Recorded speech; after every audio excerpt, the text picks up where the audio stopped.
having a life scholarship and being able to afford to go to college made me feel inspired to go. When I got a life scholarship, it was such a relief. I knew that I wanted to have an impact. Having a life scholarship through the SC Education Lottery was huge. It gave me the opportunity to make that impact right here at home. The South Carolina Education Lottery. A better you, a better us, a better South Carolina. Visit sceducationlottery.com/betteryou. Step into the world of power, loyalty, and luck. I'm gonna make him an offer he can't refuse. With family, cannolis, and spins mean everything. Now, you wanna get mixed up in the family business. Introducing The Godfather at ChumbaCasino.com. Test your luck in the shadowy world of The Godfather slot. Someday, I will call upon you to do a service for me. Play The Godfather now at ChumbaCasino.com. Welcome to the family. No purchase necessary. VGW Group. Void where prohibited by law. 21 plus. Terms and conditions apply. You're listening to Vancouver Co-op Radio, CFRO 100.5 FM. We're coming to you from the unceded traditional territories of the Squamish, Musqueam, and Tsleil-Waututh nations around Vancouver, BC. I'm your host, Bernadine Fox, and this is the show that dares to change how we think about mental health. Welcome to Rethreading Madness. When I've never been further.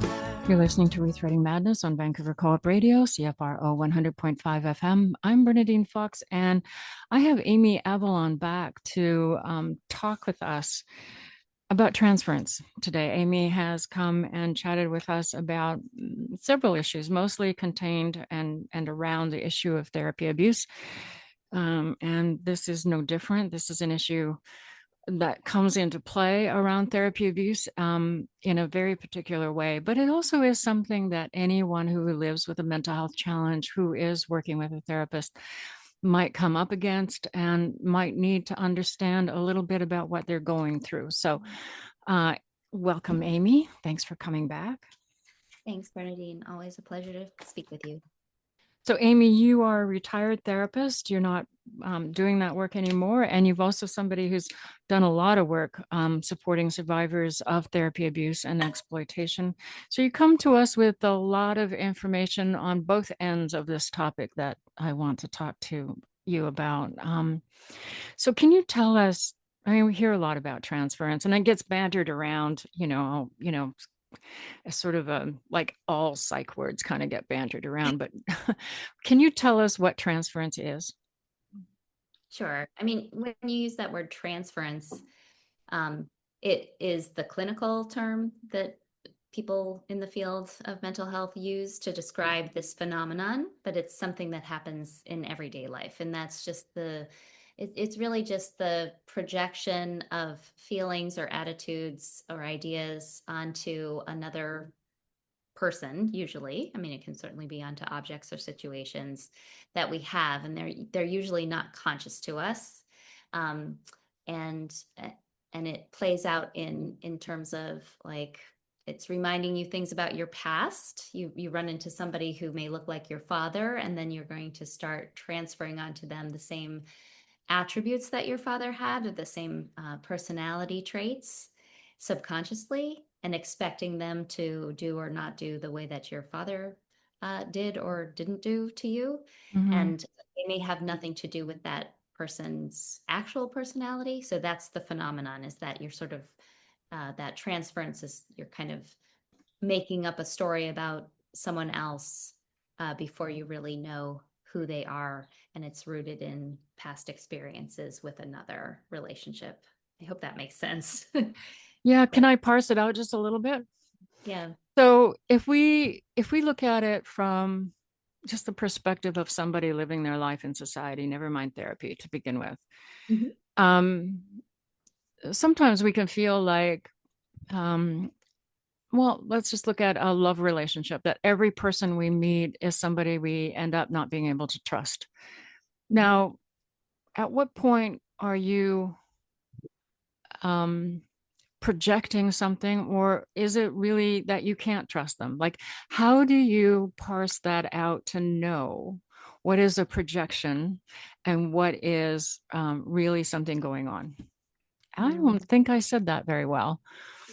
Well, I think you did. I think it's a really hard question because we live in this kind of multi-dimensional reality Mm-hmm. where people are interacting with us with their own ideas and projections about who we are and vice versa. So, I think we just have like, how do we know if we can trust someone or not? I think like as a therapist, I would say when we're able to trust ourselves, Mm-hmm. uh, that's when we can have the most success in any relationship, and when we're not so reliant on anyone else's behavior because we trust ourselves. We're not waiting for someone to behave in a certain way. Right. Um, But but yeah, it's a give and take. It's definitely a very complicated phenomenon, and I can understand why, it's a confusing topic for anybody, whether they're in therapy or not. yeah, it is confusing and it is hard to understand when you're seeing the same pattern happen over and over in your life. What Mhm. part of it is you projecting an idea onto everybody around you because you need to work through that idea, or is it that you keep picking the same person and they're actually doing that, or is it you that you're doing something that causes other people to be that way? So it's hard to kind of pick all that out. So when this happens, so is that the kind of thing that happens when you enter a therapeutic relationship? Is that the same thing? Well, yeah, I mean, generally, when a client enters therapy, they don't really know anything beyond like a very tertiary bio about their therapist. Mhm. So, conversations begin in therapy, and the client may have a positive or negative transference based on how the therapist looks or talks or behaves or walks or dresses, all those kinds of things. Projections can happen. Um, and they may have nothing to do with who the person of the therapist actually is. Uh, but as the relationship progresses in therapy and different patterns emerge in terms of that conversation, a therapist can sort of notice um, patterns that are not helpful for that client, sort of patterns that keep repeating in Mhm. their lives, and they can explore whether or not that client's transference is something that's getting in the way of them seeing some of their relationships more clearly. Right. Right. And Um, so that goes right into my next question. How do you know if it's transference as a client or as a therapist? I mean, it's kind of like whether or not we want to name it transference, like I said, that's just the clinical term of this phenomenon that is kind of always happening, um, just going through our daily lives. We're always seeing our world through the lens of our experiences, past, present, you know. Mhm. But I think that what what is helpful in therapy is if a client presents with a problem like, um, I don't know why my relationships keep ending in disaster, or I don't know why I keep getting fired at Mhm. jobs. No matter how hard I try, I keep getting fired. And then transference might occur where that client thinks that the therapist is also going to fire them as a client. Right. This is a pretty common transference that happens. Like, my therapist doesn't want me there, right? My therapist doesn't really want to work with me. And if you can bring that feeling, not, the client maybe believes that's really true. If you can bring it up with your therapist, if it's a healthy therapy relationship, the therapist can help the client to see, like, wow, do you often think that people are gonna fire you, quit on you? Do you often feel like people are going to abandon you, are going to, change their mind about you? Is this, and then explore, gee, where did you first start learning this in your life? And you can begin to notice that those patterns came from past events, and that doesn't mean that the client has to keep carrying them into future events.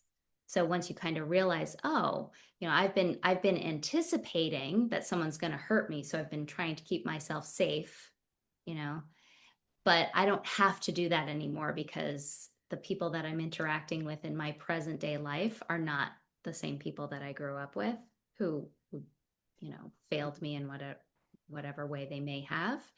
And so then the client can begin to start their relationships anew and just realize, if they are having those feelings again of just like, oh, this person doesn't like me, doesn't want me here, they can sort of say, oh, I'm telling myself a story that's based in past experiences.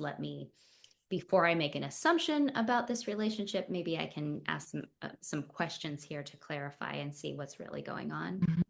Transference is just a clinical term for something that happens all day, every day in this world. So transference doesn't just happen with a therapist. It happens in all our relationships. Yeah. For example, and it's not necessarily like psychopathy or a neurosis or anything. Like it's not a problem per se. It's something to be worked with. It's just something that happens. So for example, so you and I are working really well together now. Well, when I first met you, my transference, because of my patterns in my history, like I never think anybody has any care what I have to say about anything. So I would be intimidated by you, and I'd be like, she doesn't want me to talk on her radio show. She must be nice to me because of, and because I've worked on that in therapy, and I realized that that's a story that I used to tell myself all the time based on, that's what I used to hear in my family of origin. No one cares what you have to say. You're stupid, and no one really likes you. They're just being nice to you. I heard that almost every day of my life, right? So I believed that about people, and it would impact how I saw them, right? And so and I would sort of make it happen, right? Because I would tell myself that I'd believe it, and then they'd ask me to do something, and I would say, oh, they don't really want you there. They're just being nice. So I'd say, oh, I'm sorry, I'm busy. And the relationship wouldn't go anywhere because they would stop asking me because they would think, well, she doesn't want to hang out with us. Right. So that's, I think, why it's so hard to explain this, because we're all doing it all the time. And also the thing that you just talked about makes it very hard to prove that it's a false thing unless you do a false idea, right? Unless you actually step out of your comfort zone and say, is this how you think? Or is this how you feel about me? Which is very hard to do when you're feeling that way, right? Like when you're feeling like nobody wants to hear you, why would you even ask them, do you want to hear me? Right? Like becomes a very hard thing to try and resolve. So how do people know when they are experiencing transference and when they are being insightful and it's the truth? There are people out there that don't like us and don't want to hear from us and don't want to pay attention to us and don't want to be involved. There are people like that. So how do you figure that out? Is it only by coming out of your comfort zone and asking that question? I think it's always a great idea whenever you're comfortable to ask questions for clarity, something like, hey, I'm getting the feeling that maybe, dot, dot, dot. If you're comfortable asking somebody that, that's great. But one of the things that I would usually tell people is when you have a thought of, say, this person doesn't want to be around me, and you start to feel anxious and really uncomfortable,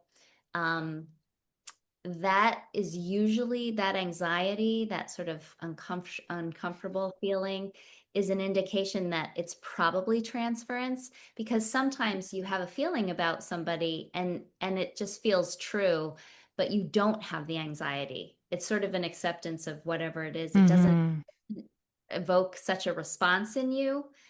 I think all of us have had that situation where it's like, oh, that person doesn't want to be around me, and it's okay. We don't have anxiety. But the times that we do, that's usually because we're projecting something from the past onto someone else. Would you say then that if you have those feelings and one of the things that goes through your mind, this is, this always happens, nobody ever wants to, those kinds of grand statements, that might be indicative that it's transference? Yeah, always and never statements usually are not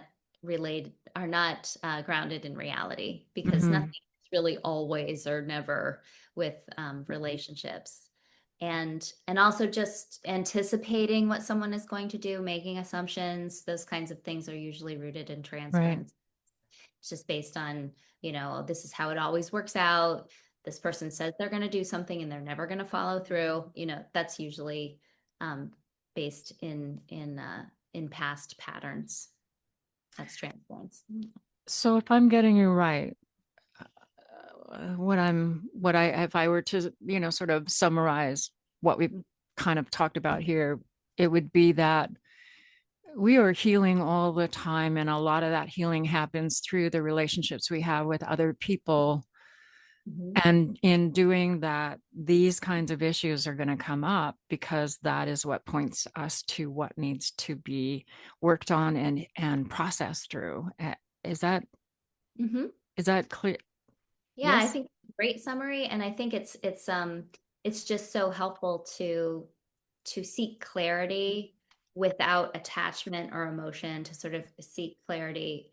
Are you feeling this way? I'm thinking this. I wonder if I'm right about it. And being able to have an open discussion about those things, as opposed to, having this emotionally charged response Mm-hmm. and making assumptions that follow from that, never talking about it, but behaving in a way that might be kind of caustic to somebody Right. else, or overly pleasing, all of these different ways that we cope with these stories in our mind, Mm-hmm. that both push people away or, you know, make us withhold from relationships. When we just sort of have frank conversations, exploratory conversations with people, a lot of wonderful things can come to light, a lot of clarity. Mm-hmm. Like, oh, I So, wasn't that at all. Oh, you can kind of see where you were making an inference, as opposed to, really seeing what the truth right. is. So don't go at it with, that feeling, unloved or uncared for, or saying you always, you don't love me, or but more questions. This is what Yeah. I'm getting from you. Is this true? And just being able to get clarification and assess from a non-emotional place. Yeah, just from a curiosity place. And again, it's like that work of therapy is so much internal work. It's the work of self-appreciation, self-esteem, self-love, Mm-hmm. the working toward um, no longer depending on other people to treat you in a certain way in order for us to feel fine, to Right. feel we feel whole in ourselves, and then people uh, can think all sorts of things about us, but it doesn't shake, we certainly will have a response to that that's human, but it doesn't shake our core about ourselves. Right. Or, Okay. We just need to take a little break, Amy, but we'll be right back, folks. Tanuyap. Kuiget Yuans Kuyansna. Hi, everybody. My name is Kuiget Yuans. I'm a member of the Squamish Nation and the Yagalanas clan of the Haida Nation. You're listening to Co-op Radio, CFRO 100.5 FM. We live, work, play, and broadcast from the traditional, ancestral, and unceded territories of the Musqueam, Squamish, and Tsleil-Waututh Nations. You're listening to Rethreading Madness on Vancouver Co-op Radio, CFRO 100.5 FM. I'm Bernadine Fox, speaking with Amy Avalon about transference. Welcome back, Amy. So that was a great conversation we just had about transference. I want to sort of dive into it a little bit more. I think, one of the questions I had from people was, how do I know I'm experiencing transference? And I think, we answered that in that we do that all the time in all our relationships. And even when you think you've got it down pat and you've figured it all out, you probably run up against somebody who will bring up another issue. And it's because it is a part of our healing process. So given that we know that everybody is going to experience transference when they go into, say, therapy or into a relationship, what are the different kinds of transference? Like somebody asked about attachment transference. And of course, there's certainly the romantic, erotic kinds of transference, but let's talk a little bit about what kinds of transference clients might experience.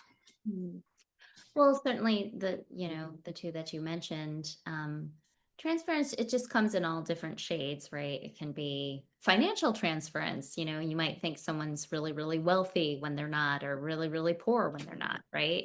Based on how you grew up and how people showed or didn't show their wealth, right? Mhm. It could be erotic transference. It could be attachment. And I think, um, as far as I'm concerned, it doesn't really matter what it is. It's still the client is having, or the person is having their own experience of another without, and making assumptions about someone or responding without getting clarity on the other person's situation or intent. And that is what can harm a relationship, whether it's a romantic relationship, a professional relationship. Um, I'm sure every listener has been in a situation where someone has made an assumption about them without even asking a question, and that person has responded to them in a negative way. And it was totally unnecessary if that person had just asked a clarifying Right. question. And is that transference that people are doing that? Yeah, they're projecting an assumption onto somebody. They're believing it's true, whatever they're telling themselves, and then they're responding out of that assumption. And it can be damaging because the other person is feeling like, I didn't think what you're thinking I'm thinking. I didn't do what you're thinking I'm Right. doing. Right. And when someone's really deep in their subconscious transference, they're just convinced that they are seeing this person clearly. Mhm. And that's when there's a relationship breakdown, because the other person is feeling completely unseen and accused of things they haven't done, or, and that's when, relationships really suffer. So this is kind of an aside, but it's not. What you're talking about then makes sense about why a therapist should not make personal disclosures to a large degree in that healing relationship, and why a client should not want their therapist to be their friend, because once you do that, then the therapist can't know where something's transference, or it's something to do with them. I mean, then it all gets murky, right? Like, Mm-hmm. do you know what I mean? Like, if the therapist isn't disclosing personal information and isn't putting that out there, then what is coming from the client really can be said to be mostly from them. Well, absolutely. Yeah. And also, because you want the therapy to be about the client and Yes. not the therapist, Yeah. there's really no reason for the therapist to make any personal disclosures. Mm-hmm. Because then it just gradually over time, it's a great distraction for the client to not face some of the things that they don't really want to look at, which of course that's a human thing. We don't always want to look at our shadow side or the Yeah. things getting in our way. But yeah, there's no reason to have any sort of friendship with your therapist, any chumminess.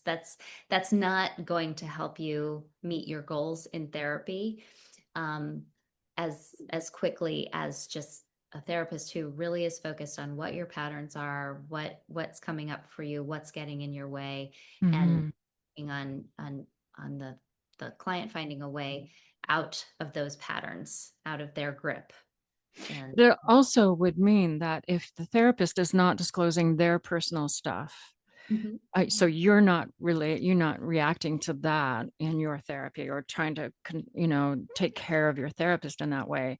But then at the same time, with countertransference isn't happening in the same way for the therapist, because of course transference and countertransference goes hand in hand. And so once you take a relationship over that professional healing relationship, you start dealing with really murky transference and countertransference stuff, I would imagine. Right. And I mean, a lot of the training that we go through as therapists is to elicit our own transference, and so that we will be prepared for what countertransference might come up in our work. And we deal with that in supervision. So you would never process your countertransference with a client. And usually you'll see that that's a boundary violation. If you have a therapist who's really talking about their countertransference toward you, I would go see another therapist, because there's no reason for them to be talking about their countertransference with you. Yeah. I mean, they might be able to say, I imagine that other people might respond to you in this way. Right. But for a therapist to sort of get in there and say, personally, you remind me of my, first husband, and I'm having a reaction to that, that's not appropriate in therapy. No, it's not. Absolutely not. Not. So let's just go to romantic transference or erotic transference. I kind of see them as two different things, but other people might not. What is that? So let's say, what might the client be experiencing in that?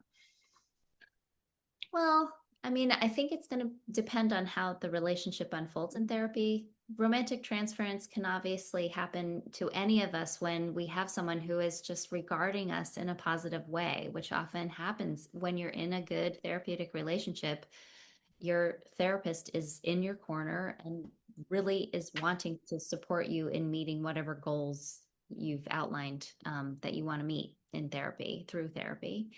And having someone in your corner like that, maybe, for some people, that's the first time it's ever happened to them in their lives. Someone is just really wanting them to succeed, and with no benefit for themselves beyond, just the fee, right? And so they can start to, have feelings of romance or love, like even erotic, a sexual nature, because it's like, wow, this person really cares about me, really wants me to succeed. And, we're all human. And sometimes that can elicit feelings of like, wow, I wish I could see this person outside of therapy. I wish they would be my friend. I wish they would be my lover. Because this is what I'm looking for in a relationship, right? And because I have it here, why not just, why can't I just move forward with this person? And that's where the transference comes into play, because it isn't unique to that person. It's that the client is receptive to someone, helping them with their goals, number one. And they're just witnessing someone who, is ready to help. So they can mimic that. They can sort of look for that in other relationships outside of the therapy, but it's not appropriate for it to happen with the therapist.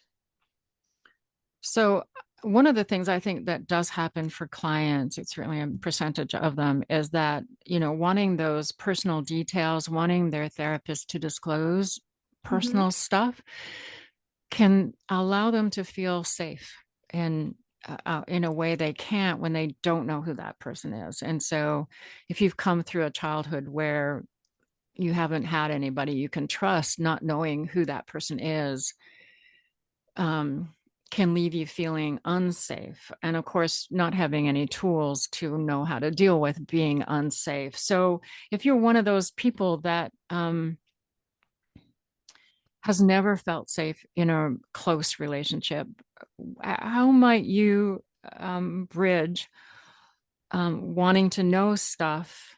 Like, where, as a therapist, how would you advise a client to go back to their therapist and talk to them about needing personal information because it will make them feel safer?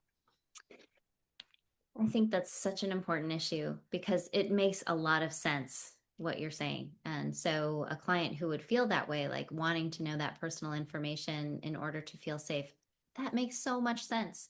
It's just that if the therapist indulges that need, it indulges the pattern that says, I need to know what to expect of other people in order to keep myself safe, because I can't keep myself safe on my own. So, because they're conditioned to, like, let me know this about you, and then make all sorts of inferences about that information to judge whether or not, or how to behave, how to alter their behavior to please that person, right? I mean, that's one of the the underlying motivations is, let me learn this stuff about you so I can get a good read on you, and I can change and tailor my behavior so that you won't harm me. Right. And of course, then you're never living your own life. You're just No. living where you're sort of a monkey performing for other people, which is Yeah. part of the reason why people are so feeling disconnected, unseen, and depressed or anxious. Yeah.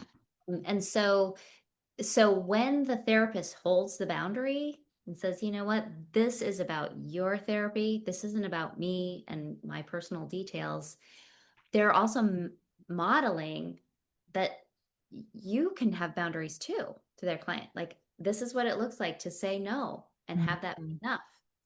And because for a lot of people who feel unsafe, their boundaries have been violated. They haven't been able to say no because it was too dangerous for them. Mm-hmm.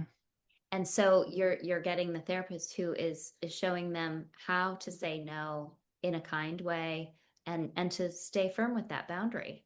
And that's how the client kind of can learn, oh, that's what it looks like. Mm-hmm.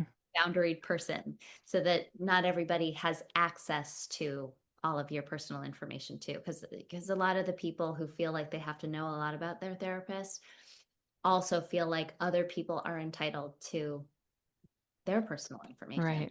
Right, exactly. So how would you advise that client to go back to the therapist and try and talk about that? About wanting to know personal details. Mm-hmm. Yeah. Yeah, I mean, I think it's okay to say I'm having a feeling of like, I feel unsafe not knowing who you are, not knowing about your, personal life. And the therapist can let them know. I mean, you would want your therapist to ask you questions like, do you remember when you first started feeling this Right. way? What would happen if you did know these things? For example, if you knew X, Y, and Z, then what would happen? So it's sort of like, and then what? And then what? And then what? This series of questions like, why do you need to know this? And then the client can kind of begin to see, it isn't that I need to know if you're married, or it's that I need to know that I'm safe, like you were saying. And that's where the conversation begins, where it's like, how do we learn to become safe in an unsafe world with Right. unsafe people? Because that's really the work. Because otherwise you're just going to be at the mercy of whoever you're interacting with all day, every day. So the client has to learn to have their own boundaries, learn to ask appropriate questions of other people, learn to tolerate being told no, and that way they can start to know like who they are as a person outside of those patterns of anticipating what other people might need first. Mm-hmm. Yeah, that's a very good answer. Thank you. That makes a lot of sense. It's hard work. It's hard work. Because especially a lot of us in Western society are raised to please people in authority. Mm-hmm. Yes, we are. And subjugate our own needs in order to survive and please those people. And we think that's normal. And we never learn how to become our own authority. And that's a very sad fact. It really is. To imagine that somebody, it's not me. God knows, if you know me, I'm a very opinionated, loudmouth, person that stands up. So, but it makes me feel sad. I certainly know what it is like to be that person, because that was me at one point, and it would be very sad in my mind if people went through their whole lives and not experiencing being able to own their own lives and own their own thoughts and own their own opinions and stand up for them. Can transference damage a relationship, a therapeutic relationship? I think if it's never fully explored and the client is just left to make assumptions about the therapist and constantly reacting to those assumptions, Mm-hmm. so, it can damage it if a client continually believes the therapist really has no interest in their well-being, and they really believe that, and they have no trust in the therapist, really wanting to support them achieving their goals, I mean, I don't know how you can really get anywhere. Mm-hmm. It would be hard. I'm just wondering whether or not, as you say that, whether or not a client could, who's not ready to talk to their therapist about it at some point, if they recognize that there's transference, if there's some way that they could process that on their own. But we can talk about that in a bit. When you are, Can I just say one thing? Yes. I think it's so important I think it's really important for people to feel safe in terms of responsibility. So taking responsibility is one of the greatest things that can happen to a person in their life. If it's done in a way where they aren't feeling blamed, but they're feeling empowered through responsibility. So when I feel confident enough that I can take responsibility for, oh, I made an assumption about you and it was incorrect, and let me find out what is actually true for you, right? I'm taking responsibility that, I made this false assumption, but it's like I made an error. It doesn't mean that I am an error. And I think that's the big shift that clients can really make, is like, it's okay to be wrong about other people. But if you continue to not take responsibility for telling yourself a story about someone without getting clarity, and then you're not able to admit that, oh, I was telling myself a story and you were bearing the brunt of that story. I think that's what becomes damaging. Does that make sense? Yeah, because if you never sort of work it through, then you're making decisions based on something that is reinforcing something in your life that maybe isn't real. Yeah, and there's that difference between, because some people will say, well, then now you're saying it was all my fault. And it's like, there's a difference between taking responsibility for thinking something that needs to be, amended, and something where it's like, oh, it's all my fault. Well, right. It's just that you were incorrect about something, and being incorrect is a part of life, and it's okay. Oh my God, it is a part of life. Let me confirm that. I make mistakes so many times. Yeah, but I think a lot of us are grown up where we're raised to believe we can't make any mistakes, and if something is my fault, that means like it's the end of the world. And so that's also can happen in therapy, where it's like, mistakes are fine. All we have to do is have a conversation about it, and absolutely, it's all good. But yeah. And it's really freeing and empowering to recognize you're somebody who can make a mistake. Yes, and still be loved. It's just like, oh my God, I am free.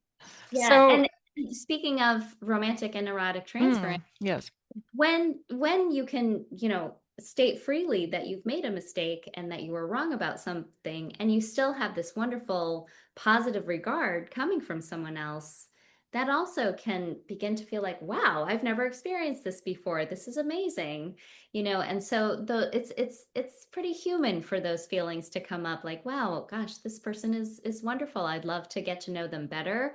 And that's why it's so important for the therapist to hold, like, we're doing the work of therapy here, and help you to have to use these new skills in your relationships outside of the work here. But this is therapy. This isn't this isn't work so that you can have a relationship with your therapist. That would be the therapist exploiting all of that work that they're doing with the client. I want to talk about that a whole lot more, but we need to take a little break. We'll be right back, folks. CFRO has the most reggae and Caribbean music of any station in the Vancouver area. Start your week off with some reggae oldies on Tuesdays from 10:30 a.m. to noon with Level the Vibes. Roots Reggae is on Fridays from midnight to 7 a.m. The Reggae Show from 6 to 8:30 p.m. every Saturday, followed by Caribbean Sounds from 8:30 to 11 p.m. On the first and second Saturday of every month, it's a Reggae Extended Mix from 11 p.m. to 7 a.m. and then Super Mix on the third, fourth, and fifth Saturday on CFRO 100.5 FM, Vancouver Cooperative Radio. You're listening to Rethreading Madness on Vancouver Co-op Radio, CFRO 100.5 FM. I'm Bernadine Fox, continuing a conversation with Amy Avalon about transference. Amy, you are a retired therapist. You trained as a therapist. And in that training, at what point were you trained about transference, and what were you told about it? You know, it started on the very first day of training, even in orientation. Um, Transference was just right there for all of us to talk about because it happens all the time. And in my orientation, when we were in a big group, and those group dynamics were starting to come into play, that was how we were getting to know ourselves as therapists, and where we were starting to highlight what we had to watch out for in our own counter transferences. Like what were we assuming that other people were thinking about us? What were we assuming our professors were thinking about us? So yeah, it starts from day one, at least in my training. So were you told that transference is real and something that should be acted on, or how was transference described to you? So transference was described to me as just like all of these projections that we have that we put on people that are rooted in past relationships that may or may not have anything to do with, I mean, it's like if you're meeting someone for the very first time, like I was with my professors or fellow students on that day, and I'm making assumptions based on, my own lens from where I grew up and who I grew up with. That's absolutely transference. I know nothing about these people. Right. Okay. That makes sense. Yeah. Yeah. And you realize like, oh my gosh, I was really wrong about that person. And you start to see, because it's very convincing inside. It's like, oh, we make judgments about people all the time as we go through the world, and a lot of them are based on archetypes. So that person was probably a geek, or that person was probably a cheerleader, or that person, people, if they really look, they make all these assumptions, and then you find out that they weren't true. They were based on, what you perceive to be a geek to be, what you perceive to be a bully, all those kinds of things. So a client, I mean, one of the questions that came was, how do I tell whether I'm really in love with my therapist or is this transference? How do I know what's real? Because transference feels real. It's not like there's some way of a reality check that happens. It's just wow, it's a real feeling that you're having. How do you know that it's really love or really transference? So in the therapeutic relationship, when you have someone who is listening to you and who's supporting your goals, and you start to feel like you're in love with that person, usually the phenomenon that can be really helpful in therapy is because this therapist is mirroring you, is reflecting back to you some of the things that you're thinking about, and is often reflecting back to you some of the very greatest qualities that you possess that maybe have remained hidden from you, or that you don't get a lot of accolades for in your outside life. The client is actually falling in love with themselves, but they're thinking that it's the therapist. But it's the therapist is really mirroring back. When it's effective therapy, the therapist is mirroring back what's happening for this client. And sometimes in therapy is the first time in a person's life where they were focused upon lovingly, compassionately, like it may not have ever happened to them before, where someone was solely focused on what they wanted. I mean, most of us grow up, even when our parents adore us or our siblings adore us in the way that they want to, well, we often feel or hear, you don't want that, you want this, or we're told that we're selfish for the things that we want, which, it's kind of funny because you're being selfish because you're not doing what I want you to do, right? Right. Okay. So, it's a very, it can be just a really different experience to be listened to be really seen, to have someone, your therapist, remember what you talked about from week to week. And so, it may have, the client might feel like they're falling in love with somebody. But really it's just the process is something that they haven't experienced before, and it's an enjoyable process. And that doesn't necessarily mean that, it's still an unequal relationship because everything has been about the client and very, very little about the therapist. So, you know, in a love relationship, a healthy love relationship, it's a lot of give and take. So the therapeutic relationship where you're feeling like you're falling in love, well, the whole thing has been about the client and their goals. Or it should be. It should be. Yeah. So, that wouldn't transfer into a healthy love relationship, to have everything just about, the client, right? Right. I think that's kind of what we all wanted when we were infants, is we just wanted to be, cared for, and the only thing that was, like the center of someone's life, right? But then we grow up and we have relationships where other people have needs, we have needs, and there should be a trade-off. But usually there's an imbalance. But in therapy, it's definitely all about the client's needs, or it should be. Yes, it should be. So just a little bit of clarification. Is love transference the same as sexual transference? And I know the two kind of go hand in hand, and one could infer that that it's the same thing, but I'm not exactly sure that it is.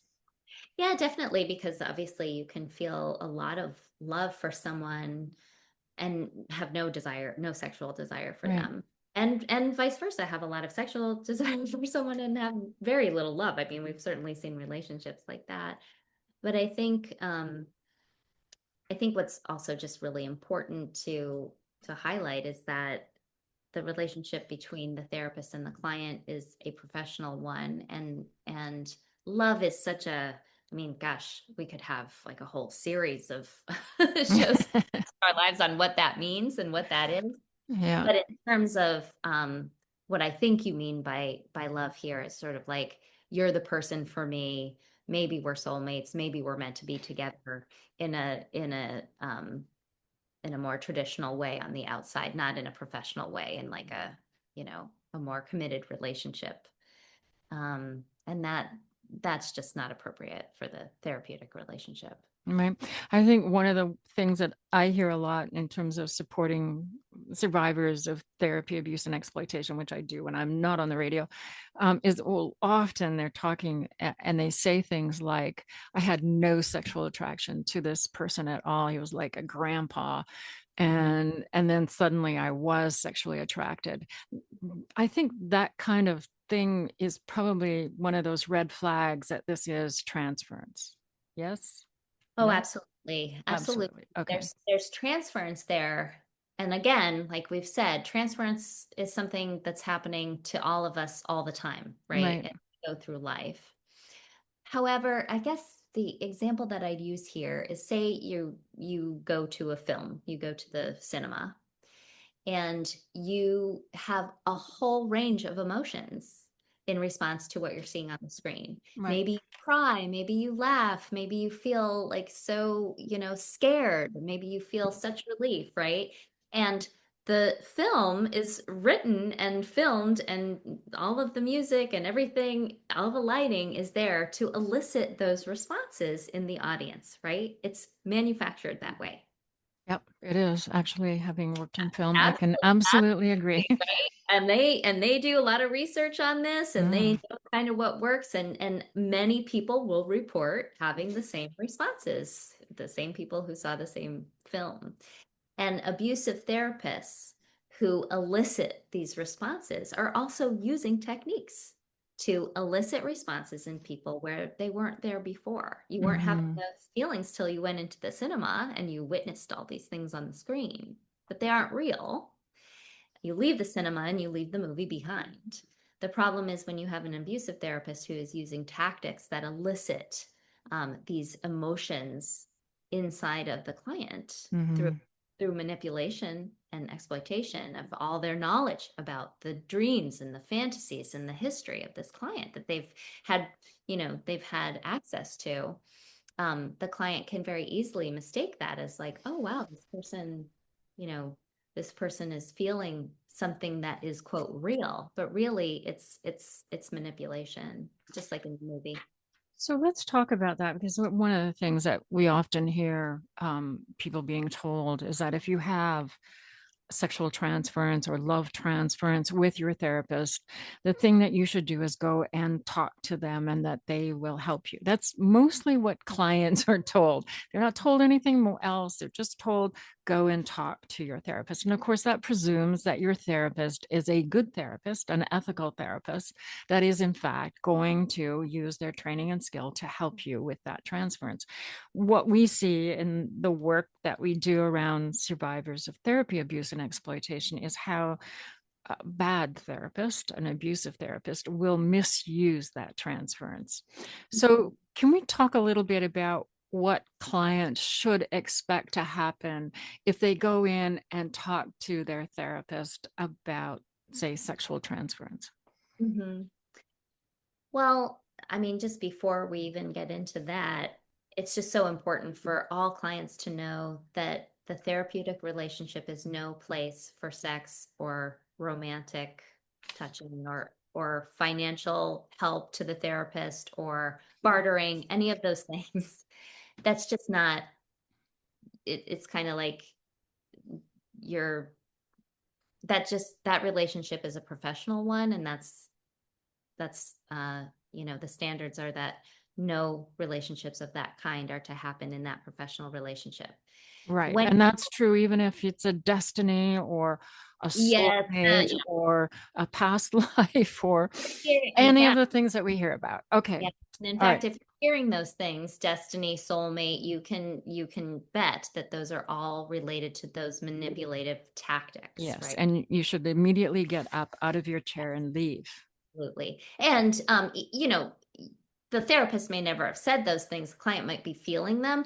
Right. And just realize that we've all grown up in a society where we've been hearing those things Mm-hmm. in movies and TV and books and everything. So everything is so romanticized. And I think it's just normal human nature for us to look for that, because it feels good. But in terms of talking to your therapist, because it's like if it's distracting you and it's really getting in the way of you working on anything else, you can say, I'm certainly clients are encouraged to say, I'm distracted because I have these feelings for you. And a good therapist will know that that does happen. And again, it's because of that mirroring. So the client is actually kind of falling in love with themselves, right? And all of the good qualities that the therapist is mirroring back. Right.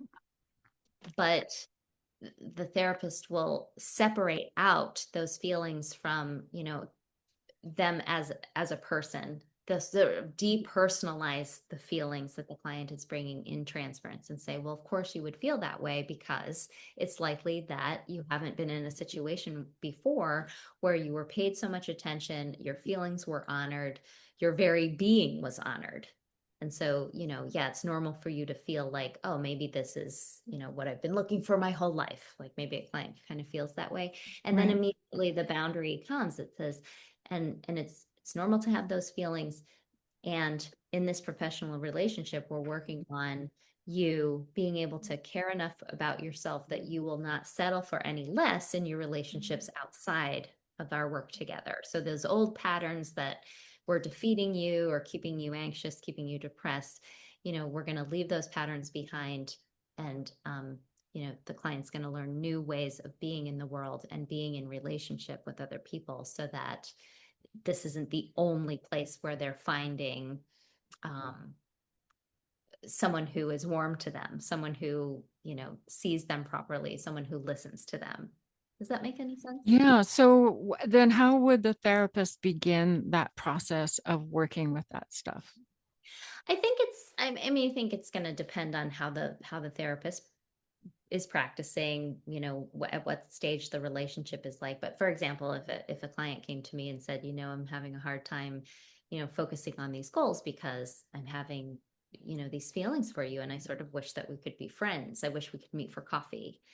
And I would say, those things happen in therapy. And I would explain to them what transference is, just like we've been talking about today. And say, generally, if you're feeling distracted by something like that, it might be because there's something else that you don't want to look at Right. that won't be as much fun to look at. And I wonder what that could be. and sometimes we just want to deal with like sort of the good things, but have to look at some of the painful things. And so it also might be like you're feeling this way towards me, right? You're feeling these warm feelings towards me, and in the hopes of those warm feelings being real, then maybe I won't disappoint you. Right? By pushing you out of your comfort zone, by asking you to do things that are hard, asking you to do things that, like, for example, owning that you've made an assumption about someone in your life and going to them and asking them to clarify, or going and making an apology, or setting a boundary with someone who is not easy to say no to, or setting a boundary with an addiction, So sometimes the transference can be warm that way, so that it's like, if I like you enough, will you not make me do these things that I don't want? Right. But again, like, one of the things that we talk about here on your show is also just like what a therapist should not say. And Yes. therapist should not, and you've heard me say this before, all feelings are normal, acting on them is not. So just because a therapist normalizes how you feel towards them in terms of, yes, erotic sexual transference can happen, that's very normal. But that doesn't mean it's normal for the therapist to then start eliciting more of those feelings from you, and acting on those feelings in terms of, meeting for coffee, having a sexual relationship, touching, having you start paying for their, any debts that they have, doing cleaning in their house, babysitting their children, you know, any of those kinds of things, borrowing money, buying real estate, all of these things that start to get clouded and murky. The therapist should never start moving you towards acting on any of those feelings. And also, one of the other things is, I would assume, I believe, is that a therapist should not say something like, well, I kind of feel like that too, but we're in a therapeutic relationship, so we can't do anything about that now, but we could after the healing relationship is over, because that stops a lot of healing, I would imagine, if you're not using the transference as a healing tool, but using it as something that is ultimately an abusive tool. That is impacting on your healing as well. Right. So that example that you just used, that's exactly the kind of manipulative, exploitative tactic that we were kind of talking about a few minutes ago. And it's very subtle, isn't it? It's like, it seems like just a validating comment, but it's really not. And one of the ways that a client can kind of figure this out, it's hard when you're in it, that's why it's helpful to, have friends to talk to, is when you talk about transference with your therapist, assuming that you're in a healthy relationship, you should come away from that conversation about transference with the transference having less charge. Right. When you find that it has more charge, then that's not helpful territory. So for example, if the therapist responded the way that you just said, oh, I'm glad you brought that up, because actually I feel that way too, but right? But is always the touchy. Yes. But we can't do that here because, and in another world, if we had met before this, it would have, so the client will likely come away even more desirous, with more and less settled, more distracted. And now that therapist is really committing a violation and being exploitive, manipulative. They're not doing something that's at all helpful for the client, because there's nothing helpful in that statement for the client's. Amy, we have to stop. I'm sorry. I never want to stop talking with you. One thing, if I can just add one thing too. Sure. Even when you have those feelings, the therapist is always the one, you're going to their office, they're deciding when it starts and stops. I mean, it's just, it's not a relationship between equals at all. No, it's not. And it never will be, in my opinion. Even even after the fact. It can never be, because it was based on that imbalance of power. Thank you, Amy, for coming and chatting with me about this. I can't tell you how much I appreciate it. It's going to be a valuable podcast and radio program for people to hear, because too often as clients, we're left in the dark about what is transference and how to work with it. So thank you. Thank you. Yeah, it is such a complicated thing. It's complicated, but it's not at the same time. It's just really simple. You're having whatever you're having a feeling about your therapist, it's probably about you. Yeah.